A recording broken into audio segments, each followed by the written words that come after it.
No, I forgot to add myself. There we go. Yes, welcome to another live episode of the S-TierCast, video game news Wednesday. As of now, it's 11:35 p.m. As of this recording, as of this stream.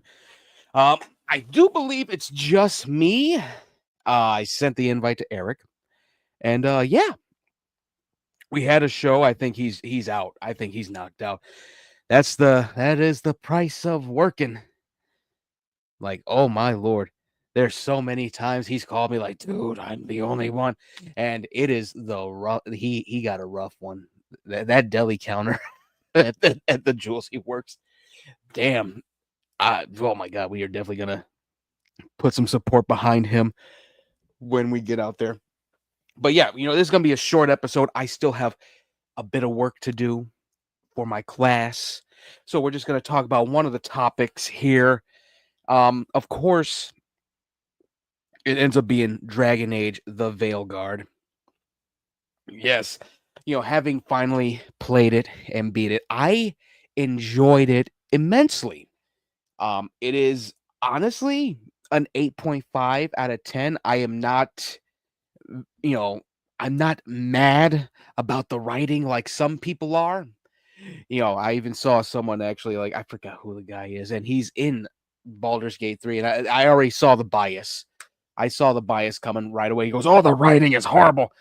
I played through the whole thing. The writing is, it could be better. It could honestly be a bit better. But here's the thing. It's been 10 fucking years.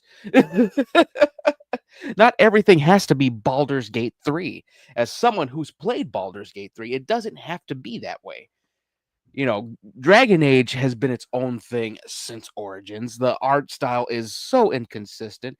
You go from this nice, normal, humans, elves, Kunari, dwarves, to, a little cartoony Dragon Age 2, then to a more realistic Dragon Age Inquisition, then to this, which is, I actually don't mind this animation, though. I don't mind this art style. I started the game as a human Grey Warden.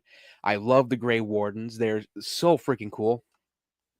Um, the one thing about it, though, every time we talk about like the Grey Wardens and all that, amongst me amongst friends, I had heard, like, when it came to 2, like, oh, they just put the Grey Wardens there. It's like setting up the Jedi and then not going back to the Jedi. Well, we did have Rogue One. But the best way to put it in this, you get to really see how, you know, it's how desperate it is. This is like one of the darkest Dragon Ages, and Dragon Age 2 ends on a sad fucking note. Hawken hiding. It was rough, real rough. That being said, I enjoyed this one immensely. I loved the whole idea behind the whole, Elgernon and Gillenane thing. Given that, Solus in Inquisition, he talked about how, like, he doesn't like the Dalish, and you find out why, because he came back, tell him, "Oh yes, I'm Fen Harel," and they just looked at him and want to fight him and shit. It's, how do I put it? It's like it just put a lot of shit on its head. A lot of the lore got put on its head with this, and I don't mean that in a bad way. I mean, like, the Golden City was probably just an elven city that was covered in blight. In a whole other dimension. That was one thing I loved about the whole. Did we just debunk the Andrastian faith? Oh God, I know Cassandra as the Reverend Mother or whatever. She probably like, son of a bitch, because that's who I picked.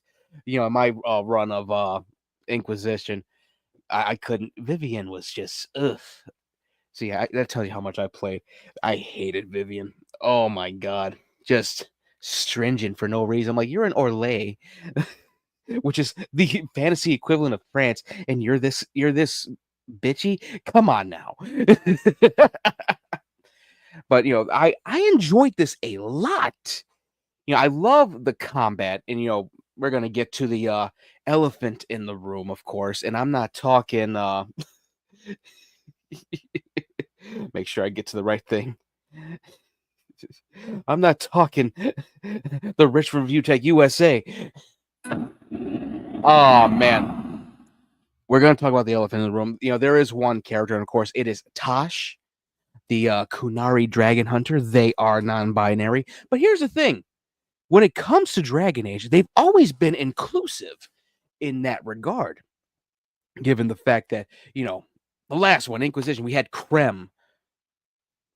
He's a female to male transitioned person because Tevinter really doesn't like certain things. You found that out, and you find out even in this, Tevinter is like in flux and it's going through its own thing, which I don't want to bring up because if someone's gonna get to the comments like, "Oh, how fucking dare you?" They're already gonna go, "How fucking dare you?" for me doing a positive review of this fucking game. But I loved it. I didn't even get any special edition shit. I grabbed it. I played through it. A lot of spoilers ahead. I honestly, I'm playing through it again as a Kunari rogue for the Shadow Dragons. I do have a Kunari soldier for the Grey Wardens as well. I might go back to that one because I'm not liking the rogue thing. Oh man. I like just throwing the shield like I'm Captain America for some reason. Oh man. But for the most part, the second playthrough, the whole thing with Varric, I like the fact that Varric was there as an advisor. And as soon as I realized he was dead in the second playthrough, I'm like, yeah, why isn't anyone talking to Varric? And I'm like, oh my god, he's a fucking ghost. That really got me. They did so well in at least having him there. At least we're not like, I can't believe it. We all thought like he was gonna just like die and then that was it. We were never gonna see him ever again. At least he's there, like, hey, yeah, you got this. Don't worry about it. He was the ghost that actually assured us and actually advised us. I kind of wish that they actually did the thing where he's like, oh yeah, I'm actually beyond this, actually. Like, they don't see me because I choose for them not to see me. That would have been slicker, where so it's like, oh yeah, he is around. He's a god now, just like me. That would have been slicker, but wishful thinking. I have seen some of the concept art for some of the newer characters that were supposed to be in it, and the fact I was pissed. I was like, son of a bitch. We were supposed to have an awakened darkspawn advisor, and I just went, oh no, god damn it. We could have had it all. That right there, that Dragon Age Awakening, that was the expansion. That threw me for a loop. The whole talking darkspawn thing after killing hordes of them in Origins and in all the other ones, but like a talking one as like your advisor slash, I would love to have him as a teammate, if anything, because there's definitely a parallel between him and Davrin and your character if you're a Grey Warden. You can really understand the blight through that. Ah, man. And I did see the last descendant of the Andraste, and I already saw someone put, "Why are you blue?" I was like, "Why is she blue? What is this shit?" It's gonna be probably a year, so like they're working on Mass Effect 5 before we get any Dragon Age Veilguard DLC, and I hope they actually do fix some things. Here, the thing about it is, to get back to the review, I'm just going nuts over this. Back to the review. It does a lot of cool stuff that I truly enjoyed. The fact that we fight one archdemon and the other one just throws hands with a giant ass wolf. Something that Game of Thrones season 8 should have did.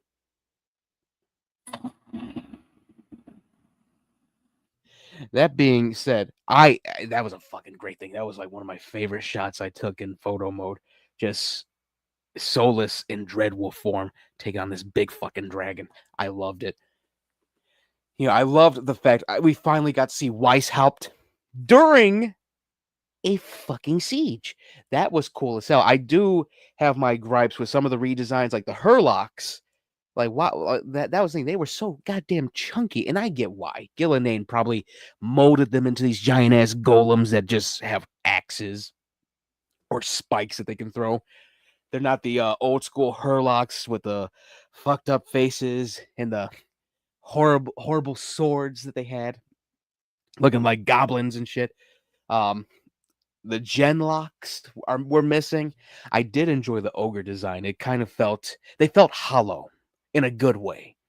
Like, yeah, they look Kunari like the other ones, but they feel like they were just made synthetically, artificially. And I think that goes for all of them. Like, even the ghouls. I never seen a ghoul in my life. That tells you how much I played. The ghouls to me are new. That's the fodder. That's the goblin of Dragon Age. The Genlocks, which are supposed to be dwarves in like blight form, were fucking scary in Inquisition because of the fact that they look like little gorillas. That was a cool ass redesign. But man, it really was something else. The one thing that caught me was the fact that you had these different factions. It was cool seeing the Antivan Crows. I was hoping they'd have Zevran in there somewhere, but apparently his house got banned from the Antivan Crows. And I went, damn. Maybe I shouldn't have paid him in Origins.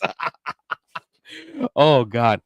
You know, I love the fact that this actually found its identity. Like back in Origin days, the Antivan Crows didn't really have a look. Like, I love the fact that they all look like characters from the Matrix or like some characters from John Wick. I like that. The whole like the leather coat or leather cape with the all black or all the dark blue. I liked that. That was cool as hell. But again, elephant in the room. We're going to talk about Tosh in a moment. The coolest thing to me when it came to all this was the fact Weishaupt. That was a clusterfuck in a good way. Like, it's a siege. It felt like the Battle of Minas Tirith, but instead of the Witch King of Angmar and 10 million orcs plus all this other shit, it was a big ass bitch in the sky. Gillenane showing up like, oh yes, I am Oz the Great and Powerful. One of the greatest shots that I've ever seen in a video game. So fucking cool. You're just like, what? What the hell? I love that whole thing. The whole Weishaupt thing is one of my favorite things. I can't wait to see it with my Kunari character. So much cool stuff with it when it comes to this. The whole Gillenane was, oh my god, talk about an actual eldritch horror. I was like, damn, this must be some new shit. Everyone got teeth for eyes or mouths for eyes. That is creepy.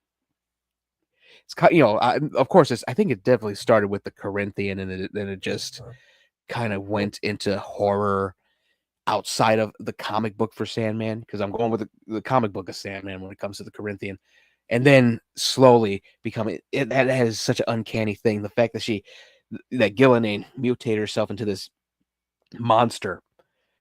Like, I enjoyed the hell out of that. And Algernon just looking like a normal ass elf who I already made the meme. You have to let the blight take you over. I already made that meme. Oh Lord.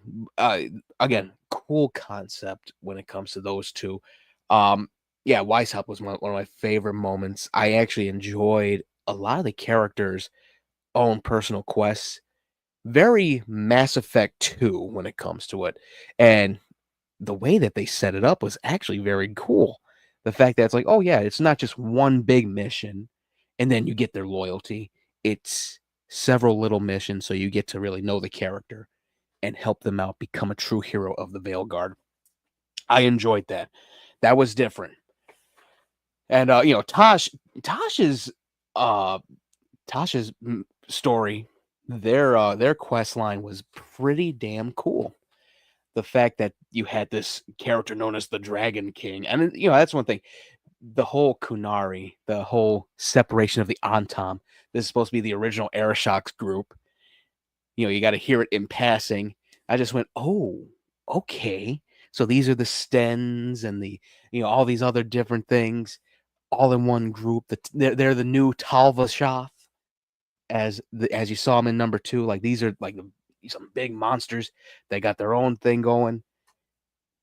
Tasha's quest line was so cool. The fact that they are so, like, how do I put it, nonchalant about everything was them definitely just trying to disassociate from a lot of stuff. But when their mother died, man, that was a sad thing. And of course, my goofy ass ended up romancing Tosh in my first playthrough. Very cool character that they are. I'm gonna go with that. Respect them pronouns. Yeah, very cool character that they are when it comes to that. And here's the thing. I think everyone fell for Asmongold's thing. He goes, "What? My character? My character? They're trans. I don't. They're BioWare's forcing me to." I saw it a mile away. He was playing a trans character.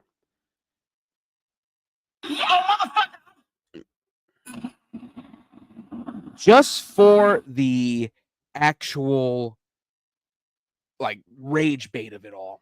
And that's the thing I really do hate about this whole thing. And I saw it on TikTok. I said, can we just please, like, enjoy shit without some asshole complaining? And you really can't. You really just have to say the thing from Charlie Wilson's War. Go fuck yourself, you fucking child. You really have to say that to these people. Anyway, let's get back to Tosh. The whole thing with Tosh being non-binary, it made sense. BioWare actually worked it out. It wasn't ham-fisted like Krem. And even Krem's little storyline, his storyline was actually not bad. Krem was actually cool as hell, especially being part of Iron Bull's group. That was Iron Bull's, like, buddy. So of course I'm gonna let Iron Bull get his group together. I ain't gonna sacrifice his group for the Kunari. The fuck out of here. But that's Inquisition. This is Veilguard. The different factions. Yeah, I'm everywhere. I love this game. Not a lot, but I love it. It's a solid. I'm gonna say right now, it's a solid 8.5 out of 10. The different factions were so cool. The Mournwatch with their, necromancy, their army of skeletons. I enjoyed that a lot. It was a very, very cool little thing to see. I never thought we would see necromancers in Dragon Age. Like, last time you saw a necromancer, it was a Maleficara mage who basically Frankenstein Hawk's mother, taking people's parts and bringing them back. One of the most horrifying things in Dragon Age, and that says something because we've seen brood mothers, the mother, we've seen the architect, we've seen Corypheus resurrecting himself through a Grey Warden. Like that's horrifying shit. It was very cool seeing the necromancers or the Mournwatch, being respectful necromancers. Cool ass faction. But of course you got the Grey Wardens, you got the Antivan Crows. I love the fact that there's a resistance into Vinter that's trying to stop the Venatori. And yeah, Shadow Dragons are pretty cool. That's what my Kunari Rogue is. He's a Shadow Dragon. And they're pretty solid. They just, it was very cool. The final battle was amazing, especially, I did everything. I'm a completionist when it comes to that. I don't embezzle money like another completionist. Allegedly. Anyway. I don't think that's alleged anymore, is it? Oh, Gerard. All right. So, the whole final battle. Well, first, let's talk about the whole thing before that, when it's just the Veilguard going up against Elgernon and Gillenane, after all this stuff has happened, we pissed Gillenane off so bad, shot her in her side with a ballista bolt, killed 2 dragons for it, got everyone set up perfectly where like no one was gonna be like, oh no, I forgot the mission. My mission is I have to save the Griffins. I oh my god, this time around I know what to do. Because I was just like, wait, I gotta still go through all this shit. I need to go to the deep roads and shit. Um, that mission. This is one thing I said in my initial review. Again, it has some beats from Mass Effect, and to an extent, it works. This is one of those moments where I'm like, damn, this is Vermeer all over again. Did we need Vermeer after doing all these loyalty missions? That being said, I sacrifice Harding because you can't sacrifice Davrin and Asan. That's dude's got a fucking griffin. It's the size of my dog. I'm not letting that little guy get killed. Like, Harding, you had your shot. And that was one thing that killed me. I'm like, wait, Harding just had this amazing power. This is one part that killed me. She got this amazing power unlock. She knows how to do basically rock bending. She is one with the mountains now. She has Titan blood coursing through her. And I just went, yeah, so we just gonna kill her this way, huh? Not have her use her rock abilities to at least, hold her own. That feels like bullshit. Maybe that'll be the DLC where like we get the Darkspawn advisor. Like, oh yeah, before the final battle, we have to go find Harding. I don't think she's dead. Something like that. We should get something like that because that makes no sense to give her that kind of power and then just kill her off. Like, she could have showed up at the final thing, like, at least Titan form, where she basically towers over everyone. She's cocooned in this big-ass rock monster. And, just, Shoryuken punches a fucking archdemon right in the freaking snout. Trying to save Solus. Yeah, it was... That was one part of it. The whole... It was very much Vermeer in Dragon Age. While also doing the suicide mission from Mass Effect 2. And I liked it. It was, I did not like the fact that one character gets sacrificed, another one ends up blighted for a minute, connected to the blight. Man, what can I say? What else can I say? Let me see if I can pull it up. Because I did my review of it. Let's see. All right, I'm on the S-TierCast thread here. Let's see. Oh, yeah. Yeah, I'll just say, yeah, oh, yeah, the combat system, it feels like Fable and Kingdoms of Amalur Reckoning, but perfected. Like, I was having fun. I'm just hitting motherfuckers left and right. I'm kicking them off a cliff. I'm smashing them with the shield. My characters are all maxed out power-wise. Oh my god, that was a fun-ass system. That was very fun. And it really does go beat 'em up real quick. And I enjoy a good beat 'em up when it comes to this. It really got my blood pumping when it went to that. I was just like, oh yeah, this is great. But yeah, that was one thing about it. Let me see if I can find anything else. Yeah, the writing could be better. I will say that. The writing was all right though, for what it is. It's Dragon Age. If you're expecting Baldur's Gate 3 style dialogue, I'm sorry, go play Baldur's Gate 3. They got mod support now on Baldur's Gate 3. You can play through it with a fucking cheat ring. One ring to rule them all. But as it stands, it is a 8.5 out of 10. Hopefully they do some more stuff. My character has the Mass Effect 5 coat. It was put out on Dragon Age Veilguard on N7 Day. Looks badass with the characters. So I was just doing that. But yeah, I'm playing through it again. Like, I was just like, damn, I can upgrade the abilities? Okay. It's cool as hell. I'm not gonna knock it for, the lack thereof. I enjoyed it a lot. 8.5 out of 10. Dragon Age Veilguard is one for the series. Hopefully, we go to something else now that the whole Elven thing is done. Solus ends up in the Fade, or your character and Solus ends up in the Fade, depending on the ending. Um, Absolutely a great way to end the whole Evanurus Elven storyline. We got some other stuff. There's other things out there. The Great Storm that pushed the Kunari out, which sounds like a big fucking archdemon also with storm powers. That might be the next one. Who knows? You never know. It'll be like 10 years after this one comes out because we got Mass Effect 5 coming. Hopefully, just in time for Exodus to be released. But yeah, that is it. I do believe we'll talk about the rest of this stuff Friday. We also are going to be doing some music news. Quick review of Linkin Park's new album From Zero, which is amazing. I know that OTEP is retiring from the metal scene. I get why. I totally do. And she's a great poetic singer in the whole metal scene. But I'd be tired too. All the stuff like she'll. I think she hasn't even said why. She said it'll come out sooner or later.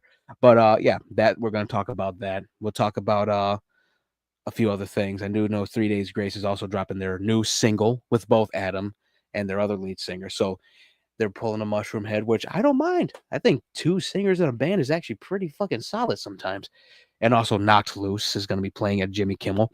But yeah, that is it for S-TierCast Gaming News Wednesday. We will be talking more on the gaming stuff like PlayStation wanting to buy From Software. We'll look at the Game Awards list as well. There'll be a big show Friday. So yeah, that's it for the S-TierCast. We will see you all Friday. Hopefully, Eric is energized and here for the show. If not, I got this. I did pretty good. There's so much more I could say about Dragon Age Veilguard, but I'm not gonna just like blow up and end up sounding like a certain someone. There's a bomb in the car. Donald, there's a bomb in the car. Okay. All right. So this has been the S-TierCast. We will see you all Friday. Bye-bye.